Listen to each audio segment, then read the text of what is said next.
इथे बघा, ही हिरवीगार शेती, छान अशी हिरवीगार झाडं आणि शांत वारा. आणि मला एक गोष्ट इथे जाणवती की निसर्ग कधीच घाई करत नाही. पण सगळं परफेक्ट होतं.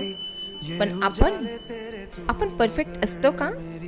आपण सतत धावतो, सगळ्यांसाठी जगतो, पण एक गोष्ट विसरतो. निसर्ग कधीच घाई करत नाही. तो सगळं काही परफेक्ट करत असतो. पण आपण गृहिणी मात्र सतत धावतो, घरच्यांसाठी करतो, सगळ्यांसाठी जगतो. पण एक गोष्ट विसरतो, ती म्हणजे आपण स्वतः किती खुश आहोत. घरात सगळं काही ठीक चालतं.